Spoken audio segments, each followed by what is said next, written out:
Tray not recognized. The missing map. Think of a tray not recognized error as if you are trying to find a specific room in a large building, but that room has been erased from the map.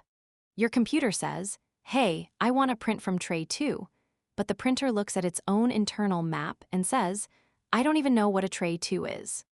This usually happens when a physical part is broken, a sensor is stuck, or the printer's software hasn't been told that an extra tray was added. The stuck sensor. Inside the printer, right where the paper tray slides in, there are tiny plastic fingers or buttons called sensors. When you push the tray into the machine, the back of the tray pushes against these sensors to tell the printer, "I'm here and I'm full of paper." If one of these tiny plastic fingers is broken, or if a small piece of paper is stuck behind it, the sensor won't get pressed. To the printer, it's as if the tray simply doesn't exist. A technician will usually pull the tray out and look inside the dark cave of the printer with a flashlight to make sure all the plastic sensors move freely when pushed. The wrong paper size. Sometimes the printer recognizes that a tray is there, but it refuses to use it because it thinks the paper size is wrong. Most trays have adjustable plastic guides that you slide to fit the paper. These guides are connected to a small dial or set of switches on the back of the tray. If you have the guide set for letter size, but the printer thinks the tray is set for legal size, the brain of the printer gets confused. It might stop showing that tray as an option because it doesn't match what the computer is asking for. Double-checking that the plastic guides are clicked firmly into the correct slots is a quick fix. The software blind spot. If you have a large office printer with add-on, trays, the big drawers that sit on the floor, your computer might need to be told that they were installed.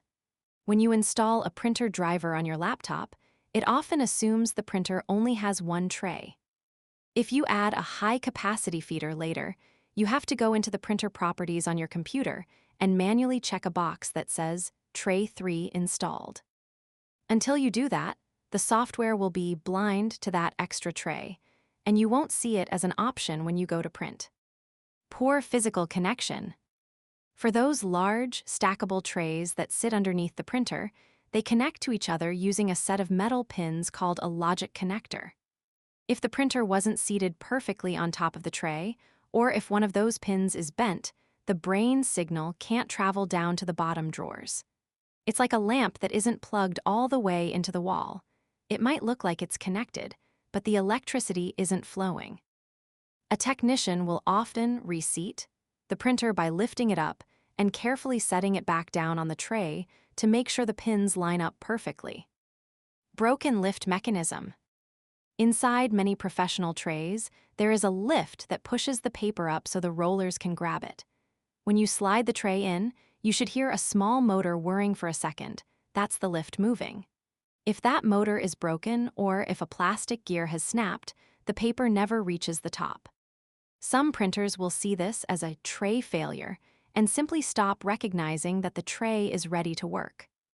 If the tray feels dead and doesn't make any noise when you slide it in, the internal lift mechanism might be the problem.